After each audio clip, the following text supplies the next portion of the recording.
The applause hadn't even faded when he handed me the pen.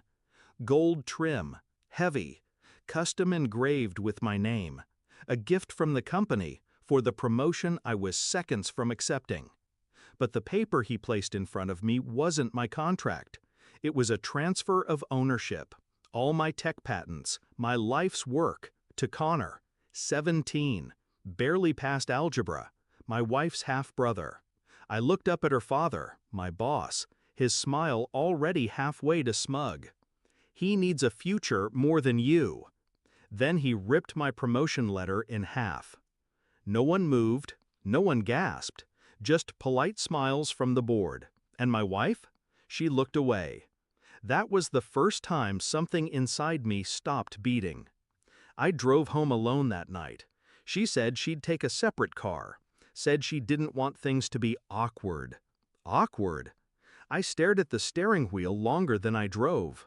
Hands shaking, not from rage, but recognition. That look she gave me before her father approached. Avoidant. Hollow. Like she'd already known what was about to happen. Not surprise. Permission. And Connor? The same kid who once asked if I could build him a $1 million app? He just stared at the table with a sheepish grin, like a dog being handed steak for doing nothing but existing. This wasn't sudden, it was orchestrated. They'd had weeks, months maybe, to strip me clean, quietly, and I missed it. Because I believed she loved me. She stopped asking about my work 6 months ago. Said she was proud of me in the same flat tone people use at funerals. But I let it go. I wanted to believe it was just burnout, not boredom, not betrayal. But now I was listening. I waited until she left for her yoga retreat the following weekend, cloned her phone, checked the messages. Nothing there. Nothing obvious. But the pattern was wrong. Deleted threads, gaps in time, a name that kept popping up, Jade, a girl neither of us knew. I traced the IPs behind the shared location links. Not a yoga center, the family estate, her father's property. And Connor was there too. My stomach didn't drop, my hands didn't shake. I felt, still. I contacted a private IP firm, paid double to make it fast. Within a week I had the documents, email threads, one from her. Once it's under Connor's name, the valuation goes through him. They'll have no choice but to cut him in before the merger. She was talking about my patents. She wasn't just complicit, she planned it.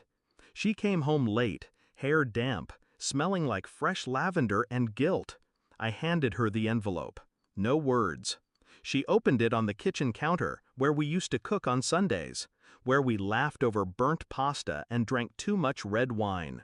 Silence. Then, "You went through my things?" She skipped the content, went straight to defense. That told me everything. I stared at her like I was trying to memorize her face for the last time, not because I'd miss it, because I'd never trust a single expression on it again. She reached for my arm. I stepped back. "He's your family," I said. I hope he was worth it. Her eyes glossed over. No denial, no remorse, just calculation. She was already thinking of how to spin it. At the next board meeting, the acquisition team was present. $50 million on the table. Her father walked in like a man already celebrating. Until the CTO slid the real patent file across the table. Under a new name. Mine. Legally shielded, re-registered, untraceable trail of ownership. "This isn't Connor's," her father muttered. I leaned forward. "Never was." He looked at me like he'd seen a ghost. "You signed—" "I did," I cut in. "A blank piece of paper." I smiled. Cold, small. "You forgot to ask what else I changed." The silence was surgical. One of the board members shifted. Another cleared his throat. I stood, dropped the forged copy of his attempt, signed under duress, onto the table. "You tried to steal from me," I said. "Now I own the merger." I walked out before anyone replied. She called that night, 4 times, left 1 voicemail. We should talk, we can still fix this. Fix, as if this was a leak in a roof, not a knife between ribs. I didn't call back. I didn't rage, didn't drink, didn't even cry. Just stood there, watching the city lights through the floor-to-ceiling glass of my apartment, alone, but intact, clean.